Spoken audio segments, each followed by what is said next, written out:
You You can have to put our have a dollars in. Biden-proof portfolio. You have to have a Trump-proof portfolio. And then off on the side, a portfolio where it doesn't matter. We're joined today. This is a monumental day here. We have not had you on, Andrew Zatlin. Good morning, everyone. And Matt, thank you for having me. Andrew, if you don't know, he is a number one ranked economist by Bloomberg when it comes to a lot of economic data, and even so much so that the Wall Street Journal in the past has called him the Moneyball of economics. So he's looking at the numbers, he's looking at data, and he's given big forecasts and predictions and insight as to where we see things going. So no one better to cover what we're seeing in the markets and what we're talking about today. Heading into an election, we've got what we think are two candidates. We don't know if Biden's going to be there or not, but let's I know, right? The hypothetical. September surprise. Yeah, hypothetical Biden's there. So let's just say Biden's We'll say there. Democrats. Bye. Trump is there. Yeah. So what are you seeing from an economist standpoint, from a data standpoint? What would be the differences if one wins versus the other, just so we can start specking out where You we can have put to our have a dollars in? Biden-proof portfolio. You have to have a Trump-proof portfolio. And then off on the side, a portfolio where it doesn't matter, right? Both players, defense industry. Doesn't matter, right? Yeah. Both players, energy, but a different flavor. So if Biden's in there, it's a social welfare game. We see that, but the benefit is both guys have been president before, so we know what their agendas are. We know what they actually will do, not just the campaign trail promises. So it makes it a lot easier to say past his prologue. Okay, so we start with Biden. Biden was given a blank check when he came in because of COVID. $2 trillion. How do you want to spend it, Joe? A lot of that money, almost 40%, the lion's share went to social benefit type of stuff. But it's not just, throwing money at problems. Remember, these guys, they owe, right? Quid pro quo. They owe their donors, corporate donors. And so it's interesting to see things like a Biden very quickly threw $70 billion at the internet infrastructure. $70 billion. So what that means is, for example, lower income households need access to the internet. Well, what does that mean, really? Well, it means that we're going to pay your internet bill. We, the public, are going to pay millions of subscribers to Charter or AT&T or Spectrum or whoever it is. Same thing with mobile phones. Probably do a repeat of that. Why? Well, network equipment and internet players in the infrastructure world, they're not doing so well. So it's time to throw them a bone. We'll see Biden do a lot of that. I think energy and high tech is where Biden would focus, right? And remember, this is Santa Claus time. They're just, it's pork barrel. They're going to throw the money out. I think you'll see a lot of focus on energy, alternative energy. I mentioned this recently. Earth Day, Biden comes out and, $7 billion to the solar industry. And you'll see a lot more of that. I'd love to see nuclear finally embraced by the alternative energy crowd. There's a big story in the nuclear reactor space. We've got new technology that allows smaller nuclear reactors to be built. What that means is if you want to generate electricity in today's nuclear reactor, you got to shut the whole thing down. But for the same footprint, you could have 4 or 5 smaller reactors, and you could shut them down in a sort of a sequence as you need to. And so you don't, again, if you're an owner of an asset, if you got to shut it down for 2 months, there's a cost to that. Well, if you don't have to really shut down the whole thing, your costs are lower. It also means you can put more nuclear power plants out there. This is something that hasn't happened in 30 something years. They just approved new nuclear reactors in the US. But forget about the US. Western Europe is embracing nuclear power because they see what happened by playing a dancing with the devil with Russia and natural gas. So you got this compelling demand for uranium. Meanwhile, we're trying to cut off our supply of Russian uranium. They give us 25% of our uranium needs. There's a big play here. Actually, politically, I think everyone needs to watch what's going on in Kazakhstan. This may sound very way off the charts for where you are today, folks, but you need to start thinking about a country called Kazakhstan. And I don't mean Borat style, okay? If you look at a map, Kazakhstan is massive, and it is bordered by Russia on one side, China on the other, one country above Iran, okay? if you want to talk about a geographically Let's strategically let's placed do it. country, This might be just for my edification as well, but I'll throw this up here in case anyone else is a uh, map person. But here we go. okay, look at Kazakhstan. You want to mess with Russia or China or Iran? You could do it from Kazakhstan really well. Not just geographically are they important, massive resource wealth. They are massively wealthy when it comes to oil. They supply almost 50% of the world's uranium. Okay. So right now you're hearing about some moves in Africa, like Nigeria, whatever. These are all going after uranium. A lot of these moves are the future of the world depends on uranium. Uranium's not that it's not that valuable to Russia. It's a couple $1 billion. But everyone in Europe and the US depend on Russian uranium. If Russia wanted to, they could say, okay, no more uranium. By the way, this was a Bill Clinton initiated thing. So we sold a lot of our uranium rights to Russia. So at the end of the day, though, Russia has leverage over the West, not just with oil, but with uranium. Okay. The key to unlocking that is Kazakhstan. Massive oil reserves, massive uranium reserves. Medvedev, the puppy dog of Putin, a couple months ago said maybe we should take over Kazakhstan because the U.S. is already making moves. We're already starting to put bases in places like Turkmenistan. These are the weaker players that orbit Kazakhstan but border Iran. Right now, the U.S. is saying goodbye, Middle East. This is too messy for us. But you can't say goodbye to the region. We're simply moving our places, our positions to Kazakhstan. And it's under the radar because, again, you do it slowly, slowly.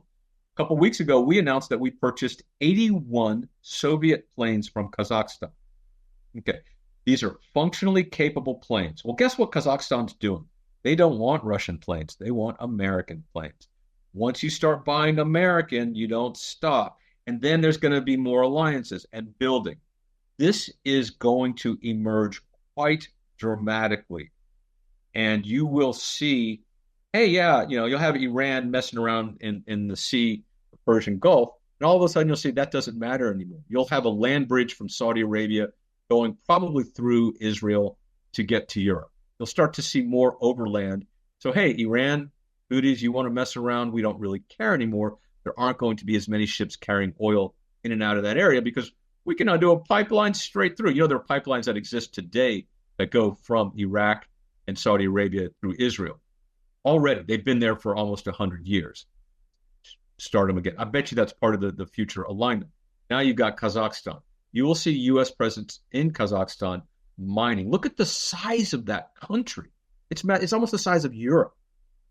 Yeah. And it starts to squeeze Russia.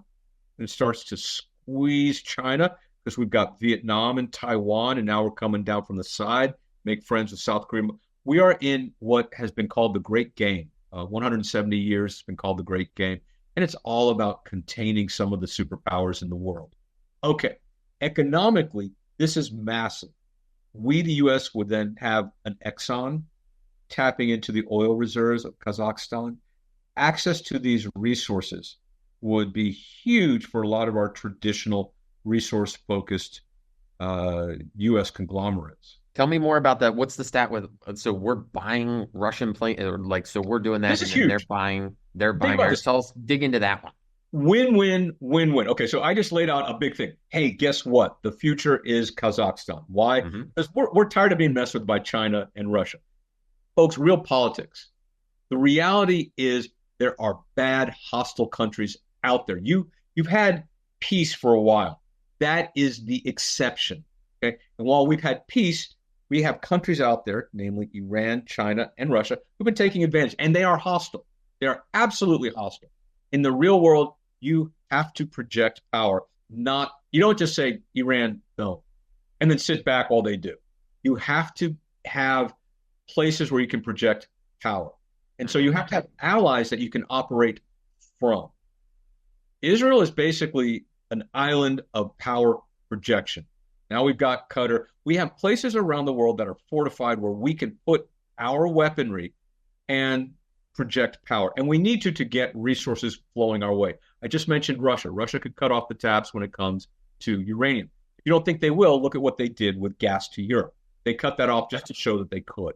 Okay. These are hostile countries. The only way you deal with hostile countries is physical force, and you have to have a physical presence. And you operate through your allies, right? They're the ones who have to have boots on the ground, but we're going to enable them. And so the question is, I just laid out that Kazakhstan is going to be a major play. The U.S. is not backing down. If anything, it's kind of like the game of Risk. We're going to move our pieces around a little bit, but the targets are the same. And at the end of the day, the goals are the same, resources. All right, so wait, let's dig back in. We just took a nice aside, and that's a very good breakdown. And again, it could be the next step from Ukraine. Ukraine is a mess. We know that. We emptied all of our shelves of old weaponry, sent it over, blew it all up. Now we're paying defense contractors to fill our own shelves with all the new stuff, paying a bunch of money that way. But it's a mess. They go next door. Kazakhstan's there. Maybe there's more stuff happening there. All right, that was all on the side. We were talking Biden versus Trump. I'm trying to plan not 6 months, not a year. But I like this. All right, so we kind of got the Biden feel. What do you think if Trump wins? Where does that go? So Trump, look, a lot of people don't like Trump's style. I love what he brings to the table, what he actually has done. I'm less concerned with the Stormy Daniels type of, oh my God, this guy's a buffoon type of a. Trump is very transactional. Okay. He understands that the future of the U.S. is in trade. And so when he came into power, my God, this guy was actively engaged in trade. He was actively engaged in our economy and making changes. I don't want a strong dollar, right? Why trade? Because a strong dollar hurts our exports. I want to rejigger NAFTA. It has been used against us. And he did it time and time again. Korea. He went around the world and said, our trade agreements suck. We're going to fix them because we're not going to be taken advantage of. He's a very transactional man. In fact, recently, he's getting pilloried because he recently had a meeting with apparently a bunch of the CEOs of oil companies and said, remember, you put me in power. I'm going to reduce the climate change agenda, and I'm going to accelerate the oil drilling agenda. Oh, my God. People are up in arms. How dare he? He actually said this. Well, you don't think that Biden makes the same kind of deals in the background? You just may not support oil. Biden just makes them for energy that doesn't make sense. So that's the thing. He makes the same deals, but then we don't get any energy from it. So I think Donald just doesn't have the filter. But I also think he's smarter in these areas than the Democrats are. The Democrats don't do trade and they don't do foreign affairs very well. They don't. So defense, energy, weak dollar for Trump. Okay, we're gonna see Donald do the following. Yeah. So you're gonna have Donald sit there as he is right now. Our economy's, he's like, economy sucks. Joe, you suck. So he's going to try to find ways to boost the economy. So he's going to be very much in favor of a looser monetary policy, cut those interest rates, get the dollar down, not up. He's going to be in favor of more tariffs, which is interesting. When you think about it, you want more cheap goods to help people, but he's going to hit China. You're going to have a lot of anti-China. So we're going to see some interesting things as he tries to deal with China. Right now, we have a pipeline. Chinese goods, when Trump came, he said, I'm going to hit China with tariffs. And he did. Okay. Those tariffs are still in place. All the Chinese did is say, fine, the way the U.S. keeps track is if it came on a ship to the port of L.A. and it came from China, that's a Chinese product. If it came on a ship from China, but it went to Mexico and then moved up from Mexico to the U.S., well, that's a Mexican export. And that's what they've been doing. If you look over the past couple of years, Chinese exports to the U.S. are down 140 billion. Chinese exports from Vietnam and via Vietnam and Mexico are up 140 billion. All right, so you'll see some Trump trying to deal with that nonsense. And so right now, there's exactly one way you get goods from Mexico into the U.S., and it's by railroad, and it's a publicly traded company. And so I think they're going to give us that ticker. That's Canadian. I think it's Canadian Pacific. All right, Canadian Pacific. I'll bring it up. CPX. So oh man, this is just, you just sit there and you go, why can't I be in the room when people make these big grand deals? There's a port on the west coast of Mexico, Cardeños. I'm not good at Spanish, but it's a massive port. Okay. the ports of LA and all the various shenanigans that go with those union heavy ports, Mexican ports pay probably 25% of the cost. And you're coming to the same place. Okay, the problem was, and this was done by George W. Bush, to beat the trucking unions in the US, we allowed goods to come in from Mexico unchecked. And they would go up through the basically Texas, which is the heartland, and then they would move up. So we told them you can go all the way up to Kansas City. We're not going to ask you to open your container loads.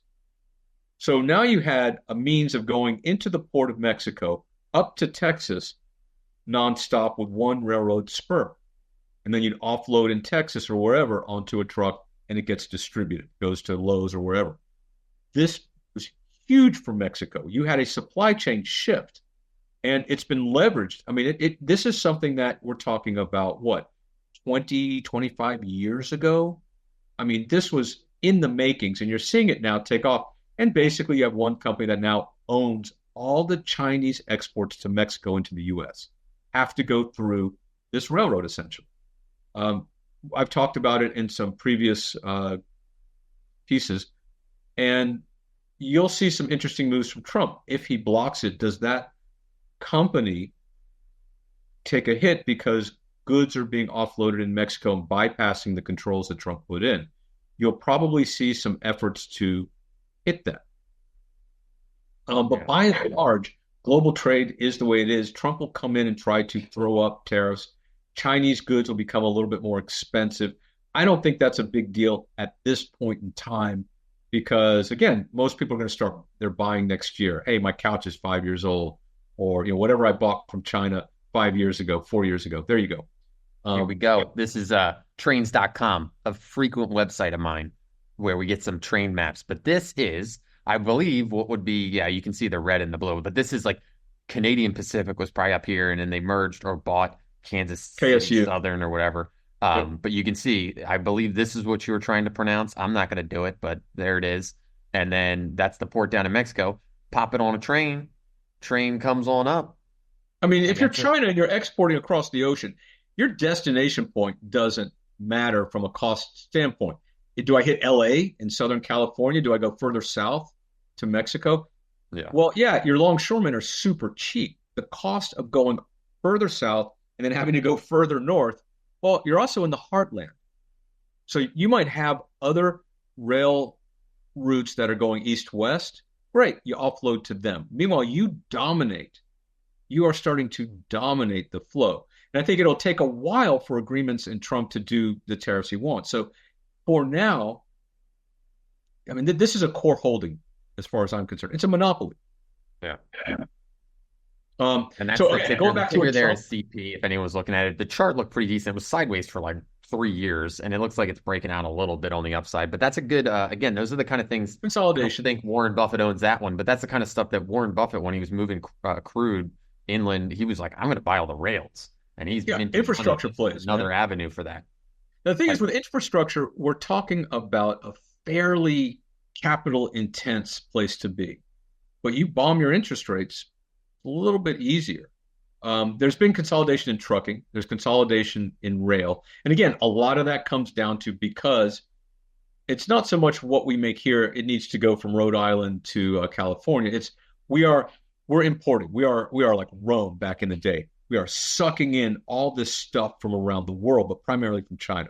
And so as we suck in all that from China and from Europe, it's just funnel. It's a funnel. How do we funnel it in and out? And so that has consolidated to get the economies of scale and the efficiencies and so forth. But then the result is, hey, what can I do to squeeze out profit? Now that I control the routes, now I'm going to squeeze out things like how many people do I need on the railroad car? How many railroad cars can I loop in one big route? They'll explore stuff like that. And that's where, again, if that's where China starts angling, and they're, they try and get some of their cheaper goods that are getting tariffed elsewhere in there through the port, through the rail. At first, right, those cheaper goods are probably coming through and maybe helping with inflation somewhere or just pricing of prices. But at some point, the railway or someone is going to just start taking some of that margin. and saying, Oh, yeah. hey, everything's more What are expensive you going now, to do? to rail it up there. Yep. What are you going to do? I'll charge you a penny a mile more. What are you going to do? Yep. Oh, you're gonna go through the port of LA and those hustlers? Come on, buddy. Not going to happen. Um, so I mean, would a Biden push back against this? He's oblivious to this stuff. I mean, the guy can't even like stop 10 million people coming in order. How's he going to stop 10 million train loads? Right? He's not motivated. Right? Again, this is where the trade issues are not a priority for the Democratic Party. Trump will come in, but he's not. See, the thing is, there's only so many companies that Trump is going to fight. For example, again, this is one of those obscure data points, but we want to talk about what Trump does. When Trump came into office, one of the first things he looked at was where's the spending going, and I hate excess or waste, and he looked at food stamps. Now, food stamps, $100 billion a year, and he said, well, wait a second, how many families? He did the math and he said, would it just be cheaper if this is for food for me to drop ship flour, pasta, you name it, all this food on doorsteps? Why don't I be DoorDash basically for people who need this support? Every month I'll just send you the milk, eggs, whatever. We'll just drop it. Why go through this large layer of bureaucracy and all this other stuff? And what was really interesting is at first you had the people out there, oh my God, you're trying to control how people eat. Give them what they want. Give them the money to decide what. And you had these ridiculous arguments. If you follow the numbers, Coca-Cola, 40% of their money comes from food stamps, right? Same thing with candy bars. Walmart, most of that money, and this is where I'm going, most of the money for food stamps goes to Walmart. I don't mean like 20%. We're talking over 50%. This $100 billion is a funding of Walmart. Yeah. Okay. Now, we do a lot of interesting things in this country that benefit Walmart. I mean, if you wanted to be the poster child of a company that takes advantage of American largesse, I mean, they deliberately keep workers under the 40-hour limit because then you have to give them health care.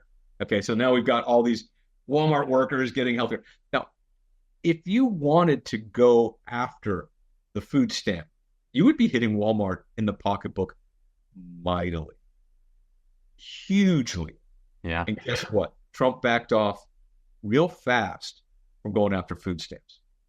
So there are some third rail things going on in our economy where you go, why isn't this happening? Well, it comes back to their donors. You don't piss off your donors. You deliver on promises to them. And so what is Trump delivering? See, Trump was a little bit foolish to go out and make such an explicit promise that then leaked to the press. I'm sure Biden's out there making the same kind of promises. Hey, Elon, this is what I'll do for you. I will enable electric vehicles. I will keep out Chinese electric cars because that will hurt your pocketbook. And Trump met with Elon, right? What do you think they talked about? X, Twitter? No, come on. Hey, what are you going to do for me and my car factory? I'm getting hit by Boyd. Chinese are going everywhere now. Let's face it. I've got a battery operated car. It's not that complicated to make. Okay. I'm sorry. People who sit there and want to pay $100,000 for a Tesla, you're out of your flipping mind. Okay. The reality is it's cheaper to have an electric vehicle. The parts don't break down as fast as an internal combustion engine. Okay. China's going to bring that. Ford, GM. We'll see some interesting initiatives there. From a Trump, he obviously didn't win Elon over. So guess what?